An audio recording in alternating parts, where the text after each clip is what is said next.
And we're recording. First thing I want to do is pass out a copy, just so you have some kind of like work back to you. I'm going to pass out a copy of your syllabus contract. It's got a little check mark at the bottom. The check mark just means you got the points for it, which it was like a daily grade. So it's not like a big grade or anything. I just want to have something to hand back to you, especially since it's a contract that you gave me, and it's always good to have a copy of a contract. I mean, I don't know if it's legally binding, but class binding, I guess, so it's close enough. So we got one for Luke, sir. Jack.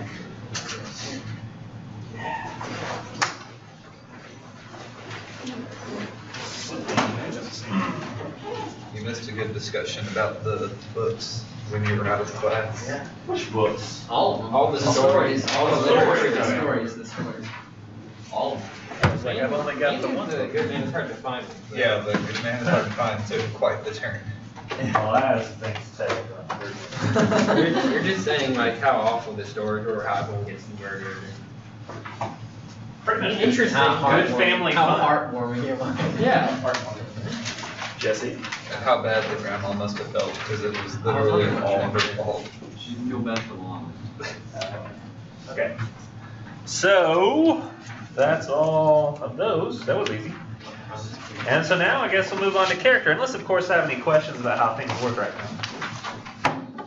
I probably should address one thing that some other classes have asked, which is I think that the assignment sheet says that the essay is due census analysis 1 on week 3, day 1 or 2, and the syllabus calendar says that the census analysis essay is due on week 3, day 1 or 2. I can't remember which one, but they disagree with each other. I noticed that. Technically speaking, you could turn it in on Thursday night. I would of course prefer tonight, but I mean I'm not going to hold you to that. And I think that the best compromise, in my opinion, would be Wednesday night. And the reason is on Thursday, I don't know if anybody noticed, but in the syllabus it says I'll be assigning cause effect, or not cause effect, critical evaluation. So the critical evaluation will be assigned on Thursday, and if you hadn't yet even thought about what you're doing for your census analysis essay, that could pose a problem for you, because you will have heard 2 weeks ago what the census analysis essay was, yet hours before turning in the first census analysis essay, you will have heard what the critical evaluation is. And that could cause you to end up writing more of a critical evaluation than a synthesis analysis by hearing more about the one that day. So my happy medium would be if you turned it in Wednesday night, then you're not going to be all, but you don't have to. If we turn it in on Thursday, will we still get the achievement? Sure, yeah. Okay, good. Still, achievement fine. Sweet. Grade might not be great Okay. if you screw up the two essay assignments, if you get them mixed up in your head, but you can always revise. So that's what my suggestions, Wednesday nights. Requirement not till Thursday night. Any other question, or any questions, since I guess I was the one who answered an unasked question. Now, we're going to talk about some characters. Let's talk about characters and how we connect.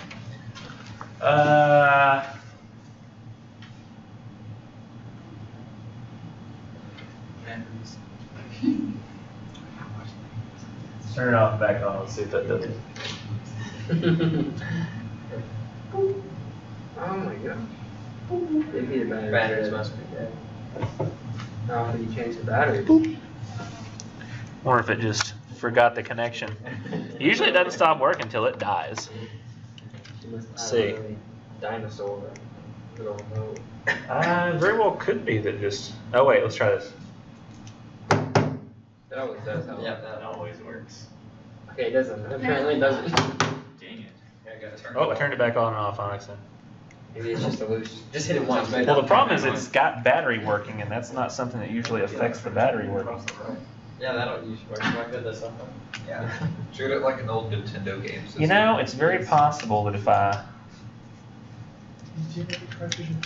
I just realized something. If I escape out of this, see, that's the problem. Escape's not doing anything.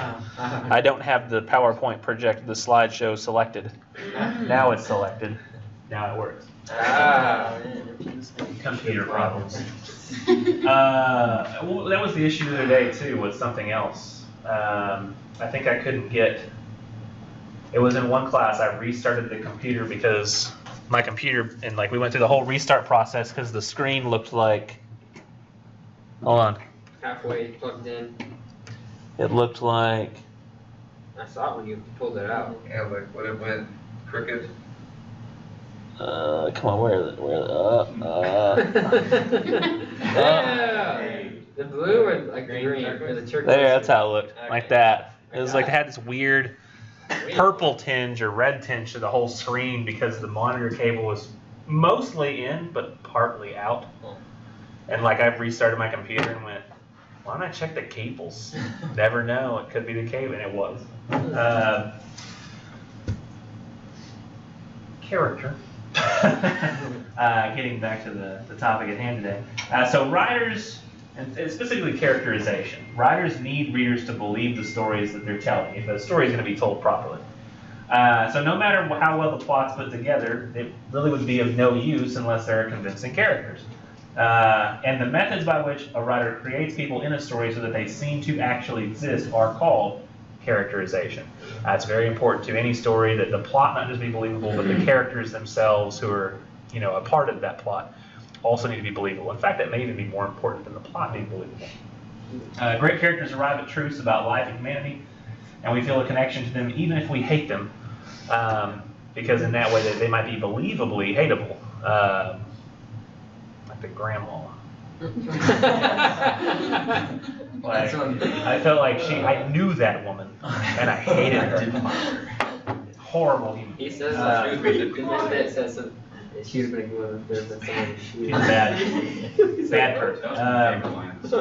What was? She'd be a good woman if there was someone ready to shoot her. Yeah. It's like she seems to be fairly quite honest as long as there's someone holding a gun to her head every day.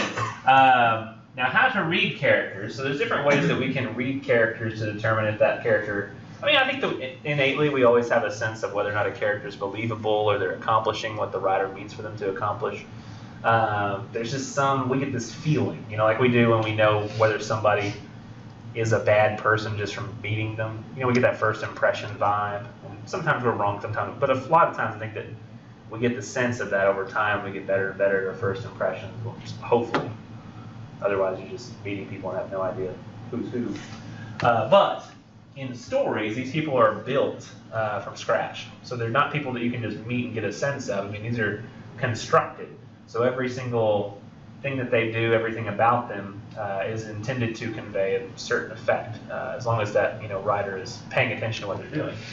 So there's many different qualities of characterization that can help us analyze characters for their purpose and meaning, whether or not the writer has achieved those.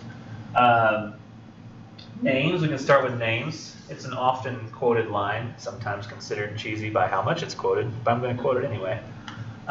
What's in a name? That which we call a rose by another name we smell as sweet. It's from Shakespeare. I can't exactly remember what it was from. I think it was Romeo and Juliet. When he's talking about Montague and Capulet. Capulet. Yeah. So he says, "Who cares that your name is Capulet? I'm Montague. You're Capulet. It doesn't matter. Any name which we call a rose we smell as sweet." And that may be true in reality. So if the first person who discovered rose and named it could be named Schmelma, which would mean that every time that you wake up and smell the Schmelmas, would be like something that people say. It'd be a horrible line, but it would be a line that existed, and roses would still smell fantastic if they were Schmelmas. Valentine's Day, you can pick between like a bouquet of tulips or Schmelmas. There'd be all kinds of, do you think that it would affect like the fact that we use them as pretty smelling flowers if they were called Schmelmas? Well, maybe not. It could. Sometimes people just stay attached to it. I don't like that word, so I don't want to. It just makes me uncomfortable for some reason. It might be that you're used to it. And Schmelma's a normal sound. You never know. But in reality, yes. If you call a rose something different, it's still going to have that sweet smell. you know, 'cause that's just what the roses smell like. They smell wonderful. But writers create their characters from the inside out. So they decide on the name just as they decide on what they believe or how they will act. It's a decision that a writer makes. And granted, there is a website out there. I can't remember exactly what the name of the website is, so I hope that I have it. I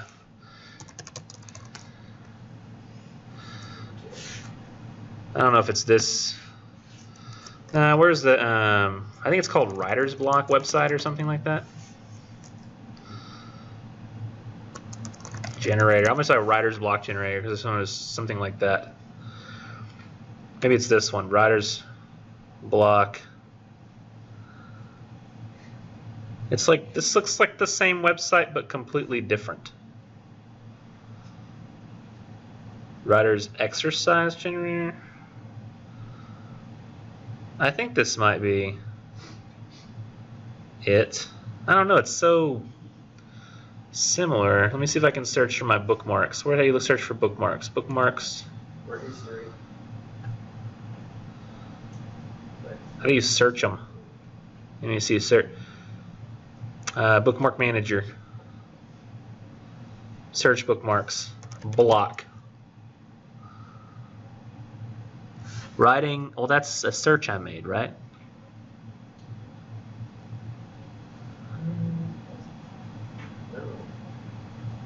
Oh, yeah, there it is right there. I gave it all these weird names because that's where I wanted to go. Oh, yeah, there we go. Writingexercises.co.uk. It's very possible that a writer could be like, all right, I got this guy, this kid who wants to be an astronaut. He wants to ride rockets like he's in a rodeo riding horses. I don't know. I just made that up. That's stupid. But maybe he wants a name for that character, this rocket rider. And he's like, I can't think of one. I've been thinking all day. What do I want? I want it to be a guy, and his name will be Glenn, which is slightly appropriate. Glenn Anderson. You know, like I couldn't think of a name, so let's go with Glenn Anderson. Maybe like the guy has no idea what the history of NASA is, so he says, I don't like Glenn. Let's do something else. Gabriel. There we go. Gabriel Anderson. That's my astronaut. I bet next one's gonna be a T. I'm so close. Ryan. So close. Ryan Anderson. There we go. He just keeps clicking random generators until he gets the right one. That's not how a real writer would write, I don't think. To be honest, I think that they're going to spend time coming up with exactly what they want so that it works, not wasting their time going to a generator. I mean, has anybody tried to write something before? Like, as a kid, maybe, like as a story. Like you try to write some kind of story, and you go, okay, I know what I want to write, and you're like, I'm going to do it. He's a cool guy, and I love him, and it's like, what's his name? And you go, Names and titles are the worst. Yeah, you sit there and you just think. And in fact, you love like probably coming up with like great titles for things too. You know, you ever come up with a title and you go, oh man, that would make a great title for a thing, and you write that down so that it's later someday what you're going to start with a title and work from there. That's like backwards writing. It's like you come up with this name for a character, and it takes forever, and you sit there and you labor over it, and you never make a decision, and that's because names are hard. You know that if you name that character, it's going to stay that name. And if not, you're going to have to do a find replace or something. And it's going to take a lot of time to go and like change all those. So you want to make sure you get it right on the first time, and then you end up not writing anything because you spend all the time thinking about the name, which is a nightmare, but nonetheless may happen. Writers think about this a lot as well. I don't even know how they come up with one and stick with it. But if anybody's read 1984 or you haven't, it's a terrible book. You don't like it? I hated it. Really? I love that book. I love it for everything horrible it says about humanity. I mean, that's true. I made the mistake of reading it right after Brave New World, which was so much better. It's so funny because I disagree with you. Really? Yeah. That one was so much more. I thought that 1984 was better written, but I thought that Aldous Huxley, it was more likely that his ideas would turn out to be true. That's what I thought. For most of society. Granted, 1984 is only truly true in the case of like North Korea. Like that's the only one I think it's really fits the bill for 1984. Everywhere else seems kind of like, America's the perfect example of Brave New World. Like Essentially, we've got all these kind of different ways to medicate ourselves and ignore what really matters. But I don't know, just the idea that there's like some, native kid off somewhere. I didn't like the lighthouse at the end. I thought it was all just contrived. Storytelling wise. I thought the storytelling in 1984 was superior, but the likelihood of that becoming a reality was very low. Anybody who has no idea what we're talking about, my apologies. My apologies. Also, read some books maybe, is my suggestion. So, Orwell did a review of Hitler's Mein Kampf. It's pretty funny. Who did a review of Mein Kampf? George Orwell, the writer of 1984. Oh yeah, I saw that recently. I saw that the other day. I didn't read it, but I noticed that he had done it. In 1984, essentially what you have is an authoritarian regime like the UK has, or not the UK, but Britain has become, hopefully you know what I mean when I say authoritarian. I think there's like just a few people in charge and everybody else is under their charge, and you can't go outside of what they want you to do because then you get reported by like other citizens, and then you end up going to jail and you just basically disappear and never come back. It's like, don't step outside the lines. If you do, somebody's going to know and you're going to be in big trouble. So everybody's going to like stay quiet, don't try to do anything. Like, the three slogans of the book, or this is the slogans of the party, the political party. There's not another one. Or at least there's not one that's like actually poses a problem. Freedom is slavery. Ignorance is strength. War is peace. I don't know if it's in the right order. But they're like, you achieve peace through war. That's how we get peace. And ignorance is strength. So if you don't know things, that's the true strength. And then freedom is slavery. So freedom enslaves us. So it's trying to basically get you to not want. What do you say, socialism? Yeah. There is. He's writing in response to what's going on with Hitler and Stalin when he wrote this book in 1948. George Orwell did. And the same problems can happen really to any government that allows there not to be any sort of checks and balances, or if you don't have a democracy where people can make choices, people are forced into those choices. That's the bad recipe for an authoritarian regime. And this character in the book, he's just plodding along. You can tell he doesn't really like the world that he lives in, but he's plodding along, and then he thinks like people are going to report him, and then this girl, he thinks that she's like the best example of what it means to be a true party member, and then she trips and falls one day and gives him a note and says, he feels like she slips a note to him, so he's very scared. He's like, what does this mean? Is she going to tell me like she's going to betray me? And so he takes it all the way back to his apartment and opens it up and says, I love you. Or I'm in love with you, or something like that. He was like, what? I thought she was like hardcore for the party. So it's them like trying to be in love and go against the party in secret, and like, what that would work like in a scenario where like you have little kids who are praised every time they report somebody for, essentially terrorist activity, regardless of whether it's true or false. Because if it's somebody who, like, I haven't committed any terrorism, well, better safe than sorry. You're going to now disappear forever. It's just easier that way. So that kind of scary society, he put a guy, in 1948, he wrote this book, by the way. The main character's name is Winston Smith. May know of another Winston that existed? Churchill, yes. I think widely regarded as one of the great heroes of World War II, somebody we should aspire to be, somebody who understood what was happening and did not want to let his country. Like, this is not a time when we can sit around, God, this is important, we have to become involved. So that Winston was a hero that he was invoking by naming his character Winston. So he wanted everybody, like the character, to basically have that association with the hero. You may know why he might have been named Smith for his last name. So generic. It's so generic, yeah, exactly. It's a generic last. Anybody could have that last name. So it's anybody could be this kind of hero. Anybody could aspire to be a hero and go against the norms of their society if those norms are dangerous. Little side note, does anybody know that that the sales of that book have recently soared, and they're having trouble keeping it in stock in Amazon? I'm not surprised. And the reason, and it's not anything with, I don't think the immigrant thing from Trump, which a lot of people are pissed off about at this exact moment. And I can understand where like that would come from. I happen to personally disagree with the people who have already got visas and stuff being turned away because of the widespread nature of the particular ban. What was the other stuff that he signed? An executive order for Dakota Access Pipeline going through. Yeah, the Dakota Access, which I'm not 100% how I feel about that. I mean, we have to have energy, but I don't know exactly how the best way to attain it, because I'm not a scientist who studies these things. There were some I don't know if people were pretty upset about the climate change web pages disappearing and the LGBTQ web pages disappearing off the White House website, which can be bothersome. A lot of people are upset with the cabinet stuff, but what got to me and what caused this whole 1984 thing is not any of those things. It really spiked after, do y'all remember when the news was reporting that the crowd sizes for Trump's inauguration were much smaller?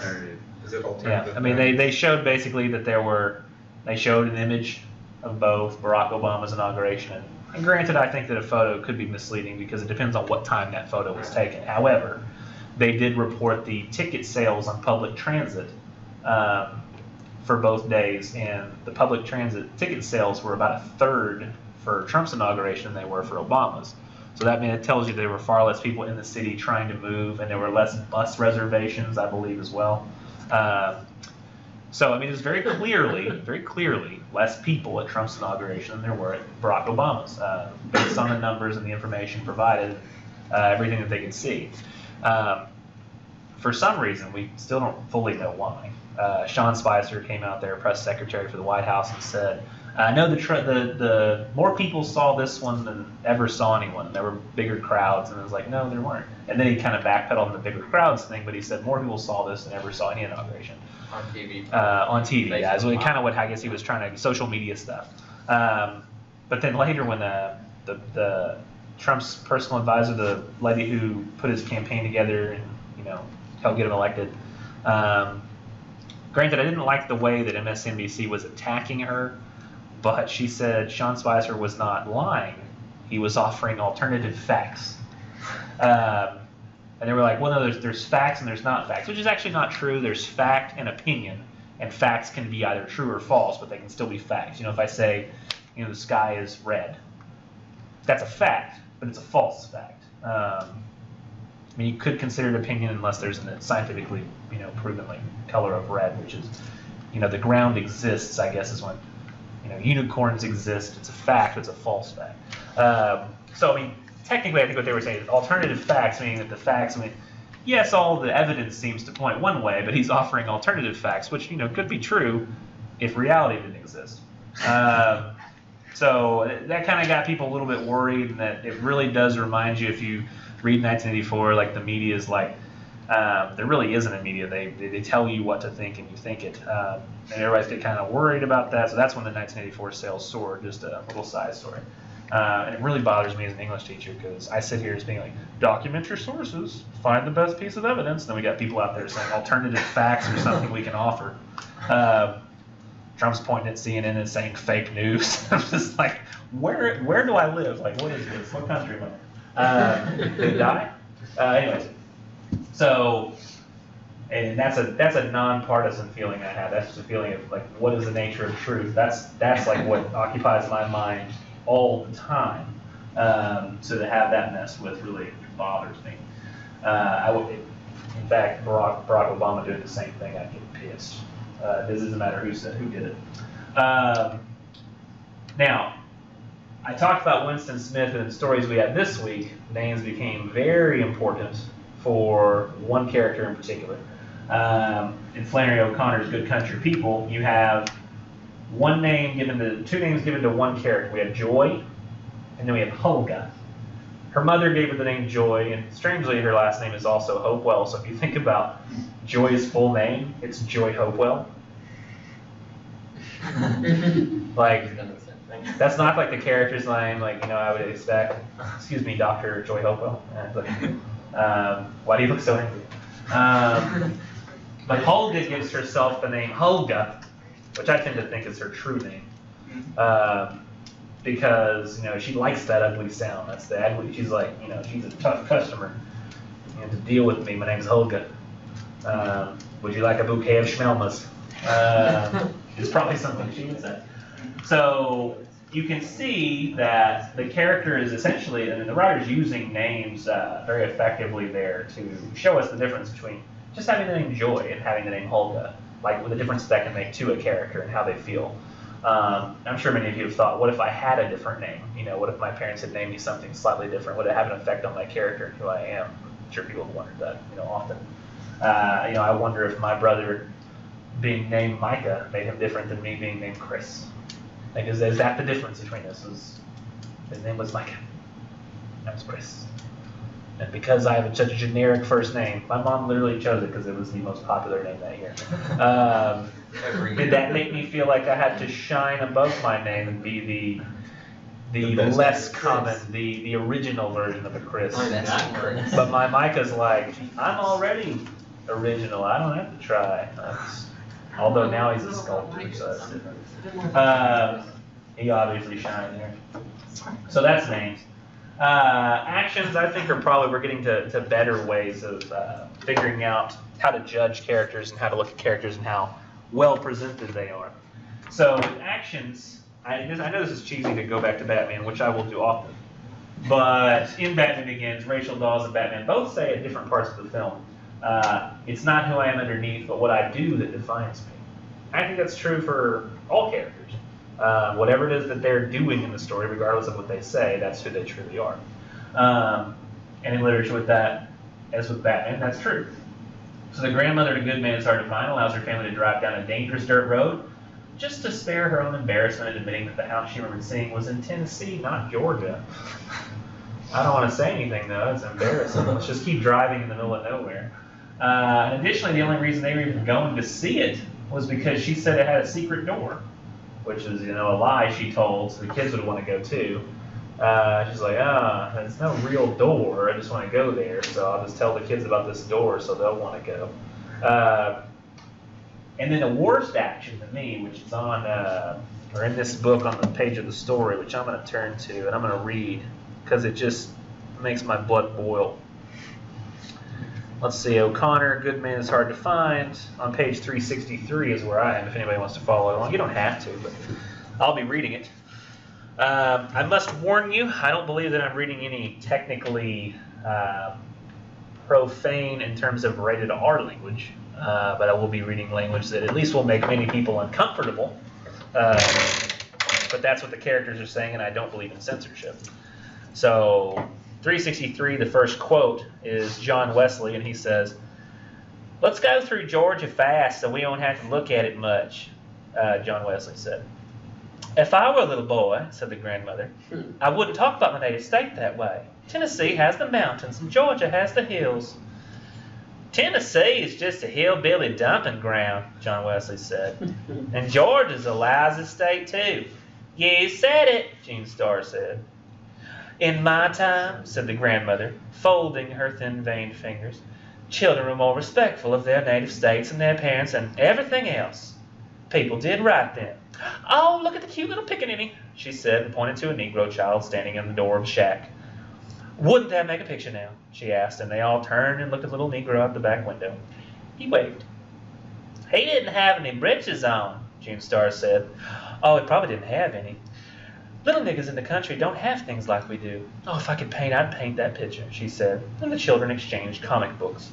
This is where I was like, what the hell just happened? When I was reading this story the first time, because I had just happened to have known the P word there that she uses for a young black child. And granted, I think that since this story was written, I think in 1953, that Flannery O'Connor, I think, was at least politically correct at this time. This is just barely pre-civil rights era, but like post-World War II. So I think Negro was still an acceptable word to use for African American person at that time. I don't think they transitioned to even just the generic black at that point. So Negro, I think, was acceptable for the narrator to use, but you'll notice the grandma doesn't use those words. She uses that P word, which is a very, very derogatory term for a young African American child, as well as the N word when she's talking about just black people in general. But if you'll notice, the actions and what's happening with these characters is very important to determining what the author feels about these characters at this time. And I don't want you to equate the fact that she used these words, that she feels this way, the author. Because, you've got Grandma sitting there talking about respect, make sure you're respectful, and then unloads on immediately, does a turn, and says, oh, look at the cute little, almost like it's a puppy, not even a human, the way she talks about the kid, and pointed to the kid. And wouldn't that make a picture? And she's already she wants to paint that picture, objectify it, almost like it's a Thomas Kincaid or a greeting card or something. It sounds to me. It's not a serious consideration of, oh, that's a human being out there. It's almost like painting cows on behind a fence or something. Look at the pretty cows. She's driving down the highway. Look. And she's talking about respect and immediately flips to disrespect. Immediately. And this shows us who the grandmother is. This immediate sense of disrespect. She's a hypocrite. She's a hypocrite the whole time. We need to do this, yet does the other thing. Constantly. Hate this woman. And we get a sense, too, from the line, which doesn't seem important at first, but I think it is, the children exchange comic books.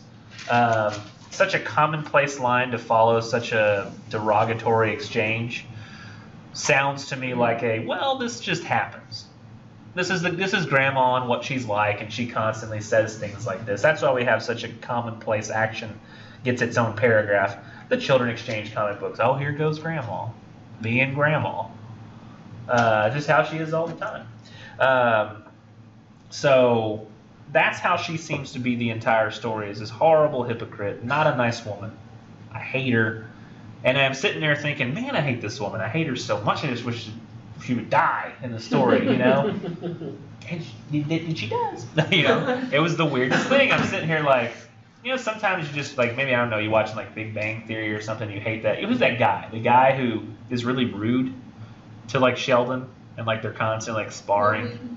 Not Will Wheaton. He's the one I kind of. The guy that's Kripke. Kripke. So Kripke's on this show, and he's Sheldon's arch nemesis, it seems. And Kripke will suddenly say things sometimes just so rude to Sheldon, and just I just want to punch that guy, or you have something bad happen to him on the show. But Grandma here, I was even harder on. But imagine Big Bang Theory, the episode switches middle of the episode, you feel something bad about Kripke and how much he deserves to get bad things, and it changes to Hannibal Lecter, Hannibal the show, or Dexter, or is this suddenly or American Horror Story, and suddenly something's coming to kill them. And you're what is it? Where am I? What just happened? And I thought it was so weird that this is kind of how this story goes. We're man, I just wish somebody would kill that Grandma. She sucks. Oh, okay, well, it happened. I guess so. You didn't want the whole family to die. Yeah. You're just oh. Yeah, but they weren't really doing anything. Yeah, but it's okay, the whole family got murdered, and then Grandma's still alive, and you're kind of wow, this sucks. I had a lot of people on Blackboard on the discussion post use the word tragic. I don't know if I would apply that word here. Tragic to me is when somebody dies before their time, or something is unfair. Yeah, that was a bummer. They shot the baby. They shot a baby. Yeah, but I mean, That was kind of rough. what was it? Somebody one time said to me in class this. I said, why should blah blah blah happen, or what? And somebody said that children are innocent and so they deserve our love, and I was I don't know if the word deserve is the right word. A child hasn't done anything to earn our love. It just looks cute. It's more of a biological thing if you think about it. So biology makes us want to take care of a baby because it's adorable, And if you look at puppies, they're cuter versions with exaggerated features of their adult counterparts. We have a dog it's very hard for us to punish it. Because she's, we have miniature schnauzers which are that tall, that long, and then we have a toy schnauzer we bought that's this tall and this long. It's puppy-sized and stays that way forever. It's really hard to tell that dog, you stop it, No. You know, we just come here, little. We just kiss it. So I think that, I don't know, that to me, the baby, like, nothing had really happened with the baby, so I'm like, well, at least the baby goes to heaven. They didn't even give the baby a name. So Baby didn't even get a name. Huh? Did the grandma even have a name? I don't think so. Grandma. Yeah, it's grandma. It reminds me of Bad Santa. There's this great line. It says, it's like, who's here? Grandma. Does Yeah, Grandma have a I don't think he name? gave Grandma. her a name. Like, it's- He just said yeah, it was just grandma. your grandmother. Yeah. And we don't even really know the last name. In fact, it was kind of like everybody who dies with the exception, Grandma deserved it, and everybody else was just kind of like a non-character around her. They were more like just reacting. They're all flat characters, and we'll talk about what that means later. But nobody really has anything interesting to their psyche, and we see so much of what's going on with the grandma, but not anything that's going on with anybody else. Regardless, to get to this point here, I mean, it's awful everybody dies at the end, but the actions tell us what to think about the grandma is the main point here. That the actions of the other characters tell us what to think about them as well. And this gets to showing versus telling, which the book does mention, but it's the idea that it's much better to show what a character is like and show what they do than it is to tell us what they do. So don't say, this grandma is a hypocrite, she's awful. Like, show her being a hypocrite, and it's so much more effective. Like, we see like what she's like and how awful she is. It's terrible. So showing is usually a preferred method these days of establishing character, because it's more effective when we can see a character doing something and through their actions. It's much more effective than being told, "Hey, this person's awful. Trust me." Can think about the beginning of the story. The misfit, he's this terrible killer, and you're like, yeah, misfit killer. But then the end of the story, you see, oh, this misfit's a killer. He does it. Yeah. And not only that, but it's in that worst way where, like, it's essentially like a Judgment Day type scenario where, like, grandma is sitting there for judgment, and, like, he's her judge, jury, and executioner with the gun, and his whole speech, and grandma's like, I guess, I don't know, maybe I don't believe in God, whatever gets me alive, or keeps me alive. And my family's dead, yeah, but I'm right here and save me. You're like my boy. By the way, she's not actually his mother. A little confusion there. Like, he's not her son. Yeah. I was like, huh? I think there's a mixture of delusion when they kill the son and then they bring him the shirt, and I think, doesn't he put it on? Yeah. So he's Yeah, wearing yeah. her son's shirt, which I like to assume, since they were originally headed like to the coast, or Florida's where he wanted to go, right? That he's wearing like one of those flowery print shirts. Yeah. It says, like, what is it, parrots? Yellow with Parrots. Yes, yellow with parrots. I was thinking, damn, that's a brave shirt. With bright blue parrots. Brave shirt. Yeah, this is a brave shirt. And so, like, the misfit's then wearing that as he's doing his final deliberations with grandma. Yeah. And I believe he's wearing some sort of hat on top. If anybody's ever read or has a chance to read Batman the Killing Joke, which is a graphic novel, it's almost identical to the outfit that the Joker's wearing when he does a bad thing in that story. I won't ruin the story, but it recently came out as an animated film. But it's really, I've always wondered, like, if what's his name, the guy who wrote Watchmen, the comic book writer guy. He's British, very old, has a caveman-like beard and hair. I can't remember the guy's name, but he wrote V for Vendetta as well, League of Extraordinary Gentlemen. That was good. That's good. Yeah, all those came from the same guy. But I can't remember the guy's name. He wrote it. Alan Moore, there you go. Alan Moore, he wrote Batman the Killing Joke as well. That's his one contribution, I think, to the Batman universe. But anyways, that outfit that he's wearing, I think, is partly like mixed with delusion. And then I think, too, she's just trying to say whatever she can to get out of that situation. She's like, you're my own child. It's like you could be my boy. Come to me, and I will hug you and make everything better. And he's like, nah, that's not going to work. Nice try. So showing versus telling. Much better to show how crazy that guy is than it is to just tell, oh, we got this killer guy. Because you can see from the beginning of the story to the end, we change our thinking significantly.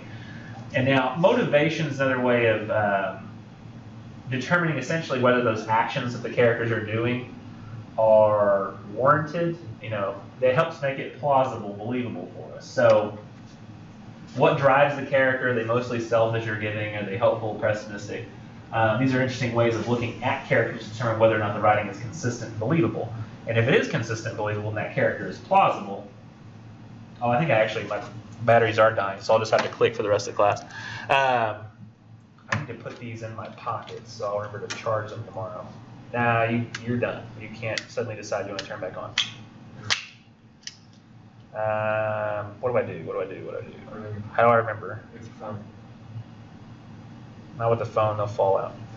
We'll put them in. Put an alarm on your phone. See if I can put them in the strap on my wallet. Is that a planner and a wallet? Yeah. It's wallet. That's my best attempt to remember to do that. Now, I'll just put this over here, disconnect it, and I'll think, wow, how light that is.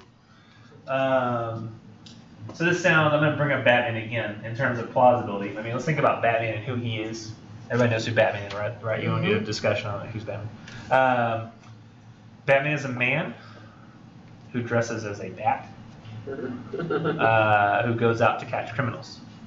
Ideally before the cops can get them. Sometimes he'll lead the cops to them, it depends. The idea here, though, is that on the surface that makes no sense. It's not plausible at all. But in writing the comic book, the comic book writers, they understand they can get away with some suspension of disbelief. So they say, well, he had parents who died when he was young, and he's angry about that. Criminals killed his parents, or a criminal did, and Criminals never brought to justice. well, that only happens in the movie. And technically, the criminal's never brought to justice, I guess, in the comics, which is because he doesn't know, who it is. He's given a name in the comics, I think, Joe Chill, but then it never finds Joe Chill. And then he grows up rich as a genius, and he's kind of brooding and angry. And you can think, okay, somebody who's a rich genius who's mad that his parents got killed when he was young could want to take it out on criminals, as a form of vengeance. I thought the movies did an even better job, since they realized, well, these are people are going to be watching this as like a live action film. They have to believe this is possible. So in Batman Begins, he actually makes it where Bruce Wayne's he's on his way to shoot this Joe Chill guy who's testifying against this crime syndicate, so he can get off and not, he can get off on parole. And Bruce Wayne doesn't like that the guy who killed his parents is going to be off on parole. So he's going to go up there, and once the guy's let go, he's going to shoot him and be like, I got my revenge. So he's basically going to throw his life away, shooting the guy who shot his parents. And somebody from the crime syndicate comes and says, hey, I can't remember, Falcone sends his regards or something like that, and shoots the guy. So that the guy he was going to go shoot got shot before he could shoot him, so he didn't get the vengeance he wanted. And then his best friend Rachel takes him downtown and says, you want to really cause a problem, you really want to get vengeance, take out the people who made him what he was, take out the crime syndicate that made the criminal. Don't be mad at the criminal, be mad at the system that created the criminal. And then he lets her know that he went there that day to go kill that guy, and she smacks him around a little bit. But then he makes almost an immediate decision. He's a real kind of gut instinct kind of guy. He goes in there and tries to verbally accost the head of the crime gang, and then he goes and hops on a ship and takes it to Japan or something. He starts being a criminal to feel what the criminal feels like, just to feel it. Then he says, well, I'll go be a ninja. It's well done in the film. I just kind of went over it real quickly, but it makes it, through all those little moments, kind of plausible that a man would be driven to this and have the financial means to become a Batman type. Now, what they never really satisfactorily do for me is convince me that this guy, who's obviously rich beyond measure, might not be one of the billionaires in the city. Nobody ever goes, well, who could it be? Is it this guy in this corner? Is it this guy over here in this apartment building? I don't know. What about all the rich people in the city? Nobody ever says that. I guess it's just one of those things you have to accept. It's also important that a character be consistent. So even if somebody's motivations do change, that has to be consistent with what's happening in the story. Like that person has to have a reason to change, not just change for no reason. So you have to have a character be consistent throughout. And even if they go through some sort of change or they learn something, that needs to be consistent with their character and something that they would do. There's other terms that the book talks about, which is absurdist literature and anti-hero, which, just real quick, I can sum up absurdist literature by talking to you about another Charlie Kaufman story, which is a movie he came out with called Synecdoche, New York. And in that movie, there are absurd elements, things that don't make sense in the real world that you're supposed to accept in the story world. And this is the best example I can think of, is a woman goes to buy a house, and the realtor's there with her, and there are parts of the house inside that are on fire. There's smoke coming out of them, and they're on fire. And you're watching her look at the house, and she's like, you see there's a lot of space over here, you got a nice closet, and bedroom is nice size. This kitchen's open to the outside, so you have a really nice breakfast nook in the morning. She's like, yeah, it's very nice stuff. She says, I gotta warn you though, she's like, I think I can afford it, but I am a little concerned about the fire. And the lady says, yeah, that is something that you'll have to consider. This is a home that I'm assuming that you want to have, but this is a great starter home that you can have, early on in age. So I think it's going to be a good investment, because later you can sell it for a turnaround. You can get the home that you really want. Once you have your career all set in order. She says, yeah, and think in spite of the fire, I'll go ahead and buy it. So the house is currently on fire, and she decides to buy it. And over the course of the film, you see her in that house, and the fire has gotten larger. Talking like years later, the fire has grown in size. It doesn't make any sense from a literal, logical, laws of physics standpoint, but it has that one absurd element, which you're supposed to assume that these characters are interacting with this absurd element, and that's normal for that universe, but you're just supposed to accept it. So sometimes that's kind of hard, and you don't see that very much because it's hard for people to do that. Despite the fact that we watch, movies about toys who care what their owner thinks about them. Toy Story. Yeah, we have a movie about feelings and how they feel. Yeah. Inside Out. Feelings have feelings. So we can get away with that for the animated stuff. Imagine there was a live action Inside Out, and you got people playing emotion. It just doesn't work as well. It's one of the reasons where musicals don't hit very well with many of our parents. They're like, people don't bust out in song. This isn't how the world works, but they'll watch Tangled with their grandkids because it's different, it's fine if she breaks out a song. It's a cartoon. Now, anti-hero is a lot more common, especially these days. I've noticed it's really been, coming up. But an anti-hero is somebody that we're not supposed to root for. It's almost more like anti-protagonist, but somebody we're not supposed to root for because they're essentially a bad person, or somebody who's we might consider usually to be a bad guy, but we're nonetheless rooting for. One of my favorite examples is Bad Santa, Billy Bob Thornton's character, which if you've watched it, it's hilarious, and he's a great example of an anti-hero. But probably more common versions I've seen these days are Dexter. Has anybody heard of Dexter? Not many people have heard of him, but he's a serial killer who he solves unsolved murders, and then serial kills the people who got away with murder.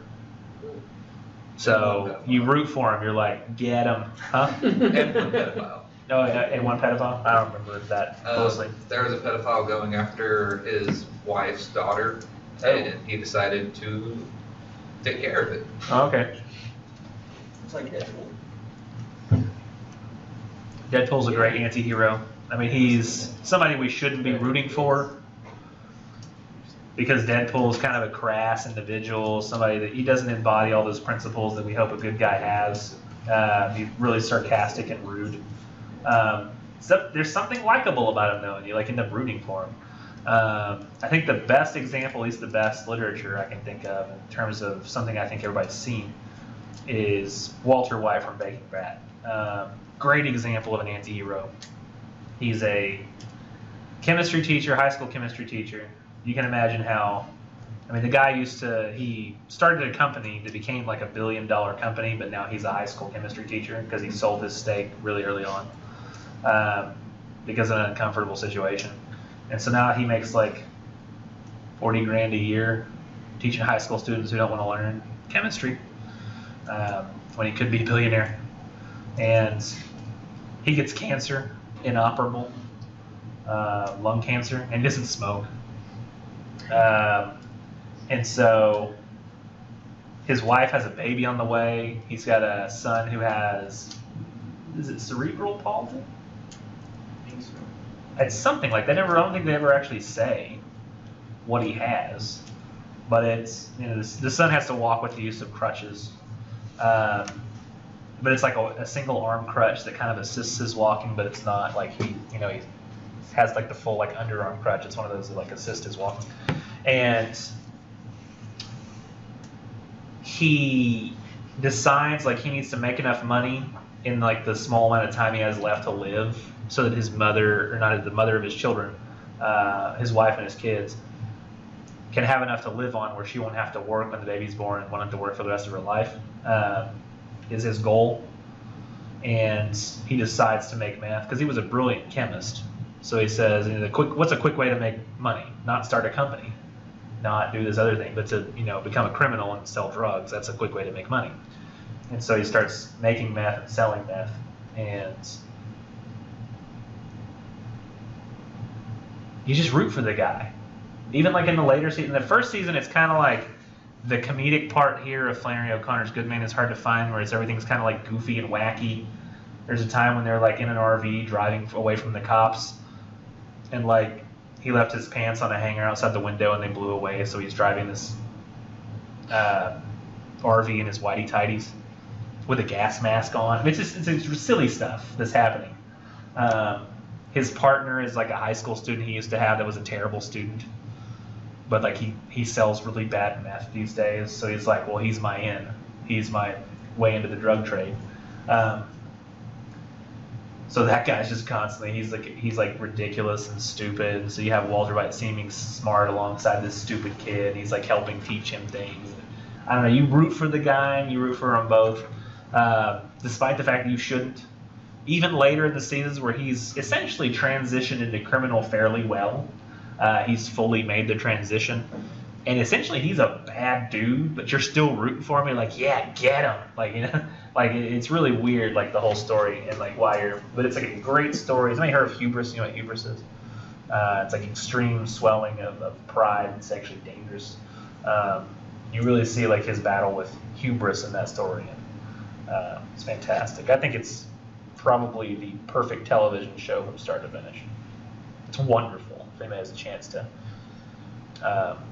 But if you don't like seeing drugs get made, occasionally people swearing, I mean, you can watch the Hallmark Channel, like my parents do. Dexter was good until the last season.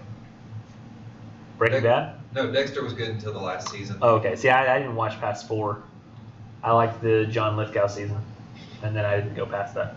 Now, there's different types of characters that we have, and sometimes it's difficult to identify a character and whether they qualify as one of these things, but dynamic and static. Dynamic characters undergo some sort of change during the course of the story. They'll generally learn something important about life that changes their way of acting. I say here Joy Holga is an example of a character who's dynamic because at the end of the story she learns something about herself. I don't think that we see the evidence of her learning it and probably won't until after the story is over, but I think that she learns at that point that she was wrong about the Bible salesman. He's not a simpleton, and that simpletons can still get one over on you. And I think that that's an important thing that maybe we don't get the chance fully to see her recognizing this. So I think that after that story, she's irrevocably changed. If she's not dynamic, she'll at least become dynamic. Static characters don't change. They learn relatively nothing, or at least not enough to change their actions in the future. I think Bartleby is the perfect example of a static character, since he literally does nothing, changes nothing, until it kills him. And you might think, oh, but he went through the change of death. I don't know if death necessarily can. You can't say a person is a horrible person the whole story, then they die and they've gone through a change. I mean, that's more of a physical existence change, not a emotional internal change. So you have to think about, did that person change who they were? In fact, I don't even think Grandma went through a change. I think that she got really upset. But I think it's one of those cases where she's not doing she's not being honest because it's the right thing to do. She's being honest so she can save her skin. I mean, it's just, she's still a bad person. She's not like going over and like, don't kill my boy, kill me. And she doesn't do that.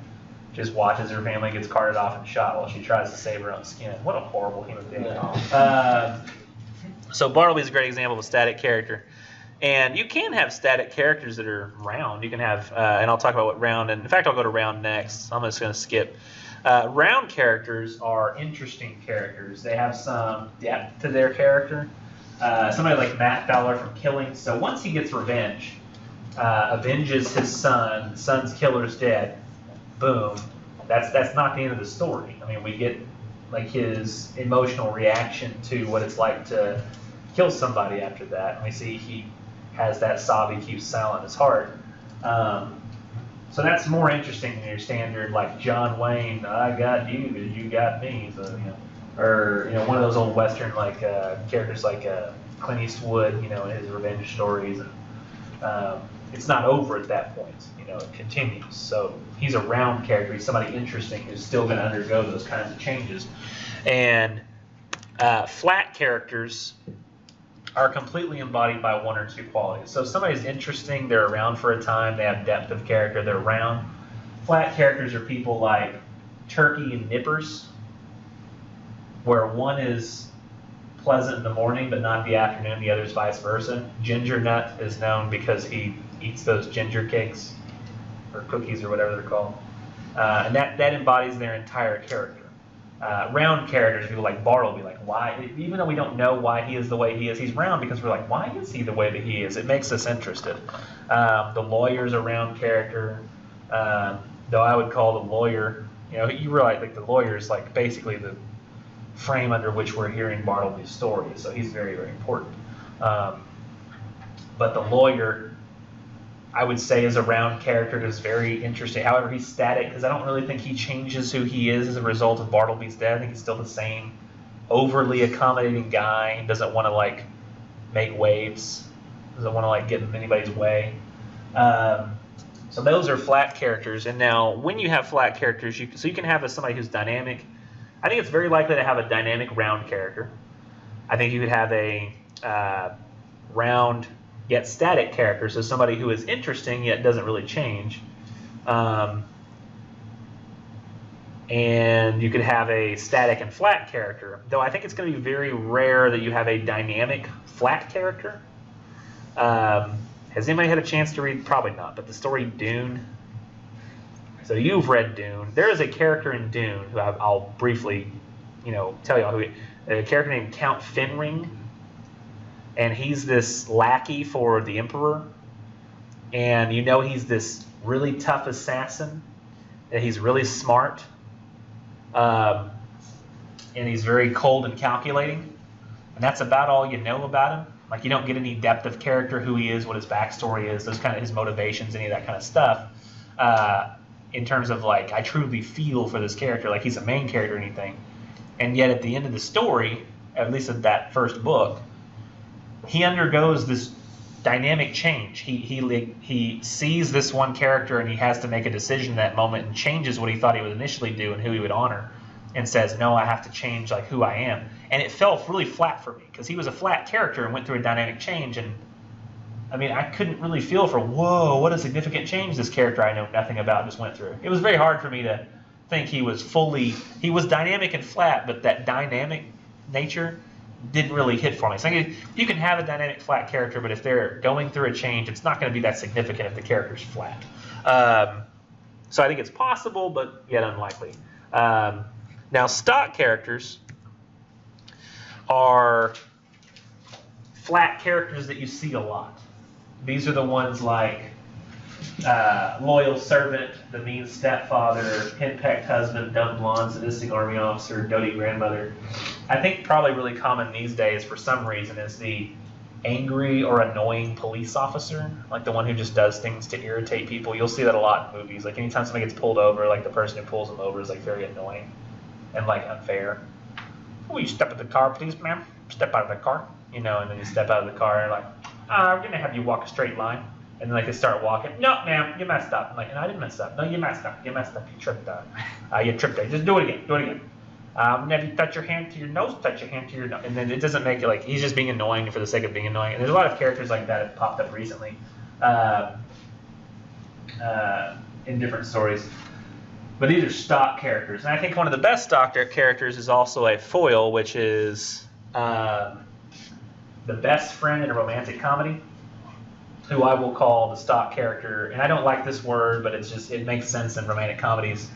The stock name would be, and you call them stock because it's like a grocery store shelf where you just have these pre-made characters you can pull off the shelf, take off out of the stock and put it into your story.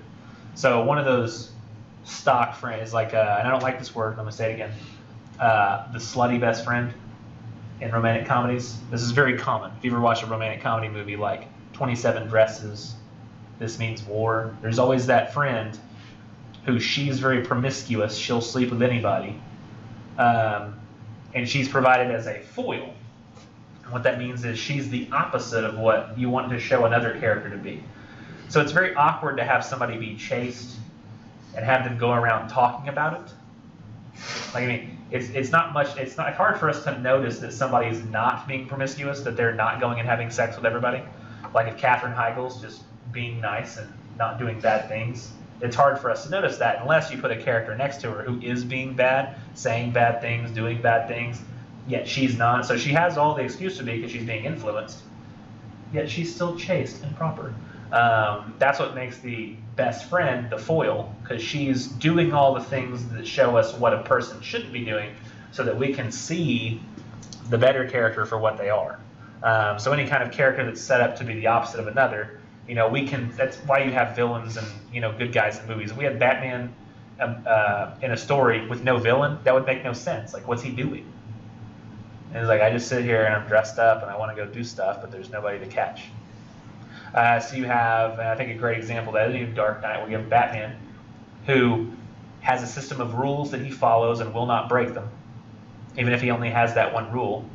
And then you have the Joker, who is a complete anarchist who won't follow rules. He just exposes how people's adherence to rules is absurd and never works. Or maybe the League of Shadows. Oh yeah, the League of Shadows are like, yeah. I think that the best example for me is the Joker, because he's anarchy. Batman is rules, even if they're rough rules. Now I wanted to hop on real quick and just show y'all, in case you don't remember or haven't done it before, how to submit the synthesis analysis essay, the first one, if you happen to do it in the next couple days. So I've got Blackboard, which I'll pull up here for Magnus Baraka, but he's my fake student. So go to the website as listed on the syllabus, parishjc.blackboard.com. You're going to log in with your student ID and password. Mine's different for this fake student. So I'm going to log in, click our class, English 1302. And over here on the left, next to discussion posts and quizzes, there's the assignments link. That's where you're going to see all the essays. So here we have you click there to go to the assignment, but the blue link right here is a link to the assignment pack itself. So it links to this file with the synthesis analysis essays 1, 2, and 3. And you could go down there and copy paste the sample essay to another document and use that as a way to start your formatting. I think that's a good idea. And then you'll go to this link here. If you've already submitted a paper, this is what you'll see. You'll see a paper in the viewer window. Otherwise, you'll just see what this page is right here, which gives you an opportunity to submit. So let's say that I've written my synthesis analysis essay 1 over the fiction. I've picked a story. Of course, you can't pick that one. I removed the word space that were over here on the left from the formatted the sample copy, and I've made sure it satisfies the word count, and I've saved it. Now I'm going to go submit it. And what you want to do is never, ever, ever hit this write submission box. Never. How many times? Never. Because I don't want you to paste your essay into it because it never formats correctly. So just avoid that button and do attach file, which is the browse my computer button. So you'll need to go find where you've saved your file, So mine is saved here in Documents. I've made a file specifically for this class called English 1302, 2017 spring. I'm going to open it. There's my essay ready to go. Click open. And it's attached, ready to go. All I got to do is check this box saying I don't want anybody to plagiarize from me, because it'll submit, and anytime somebody tries to plagiarize from you, it'll check yours. The comment box down below, you don't have to say anything. You will on the research paper planning assignment, but that's not till way later. But you could say something like, I'm sorry it's late. I had to work at the car wash all night, which makes no sense. I don't know of an all-night car wash. But at least you've made a comment here to tell me. You don't have to tell me a comment at all. You can leave that blank. But once you've done that and you've left a comment, if you want to, you hit submit. I've never used the save draft function, so I'm not sure what it does. Logic would tell me it saves a draft, but then what you'll see is this, or what you should see. It'll say over here on the right, you can see the file that you've submitted, and you can click it. Your comments will appear there. A Start New button will submit there. I'll tell you what that's for in a minute. You might see a Safe Assign report here. Looks like right here the report's in progress, and if I go to the original attempt, I can show you that one should be done. Granted, you'll see in this case it says 100% match, but it shows you like the report and then what seems to match something else that already exists out there. So you can see it looks like most of this is just directly plagiarized from somebody else, another student's paper. There it is. Granted, you'll often find if you're using quotes in your essay that it's going to say your quote is plagiarized. So don't worry about that. If you see like a 20 to 30%, that either means one of two things. You're using quotes, which is fine, or you're really unoriginal in your writing. And you've used sentences that people have used all over the place. Like you say, oh, the apple doesn't fall far from the tree, and it's like somebody else has said that before. So you're not being very original. So, I mean, you could just kind of deal with that and go, well. But as long as you're not plagiarizing something, stealing and using it as your own, I'm fine with that. On the left here, you should see your essay in the viewing window, the whole thing. If you don't see it, I can't see it. So if you see a blue button that says download or it says still generating and never changes, that means I will never see it either.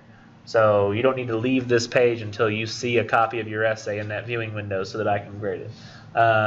Usually if I can't see it, it means I will never be able to. So even if I download it, something's going to be wrong with the file that I can't see it. If you notice that happens and I can't see it, or you've submitted the wrong version, you accidentally submitted the essay assignment and not the essay itself, and you're like, crap, you can click Start New. It takes you back to that same page again, and you can just resubmit it and try something different this time. Notice that it says you must submit in these formats, doc, docx, PDF. It does those other formats as well, but I don't suggest any of them because the only ones I've seen really work are the doc and docx, which are Microsoft Word, and PDF, which is Adobe Acrobat Viewer, which works on just about anything. If you're using another program like Apple Pages or Apache OpenOffice, Google Drive, those should have an option that you can export to PDF or export to Microsoft Word format. If you can't find it, you could go to YouTube and type whatever you're using, Google Drive, export to PDF. Somebody will have made a video on how to do that. Let me see. I think that just about covers it. Is there any questions about that before I let y'all go? I shouldn't have used those last few words. Guess I'll let y'all go. Y'all have a wonderful day. You too. And even if you don't get it done and submitted, I'd suggest coming up with ideas, maybe outlining, so you don't get completely thrown off when I assign a new assignment on Thursday. Have a good one. Do you ever want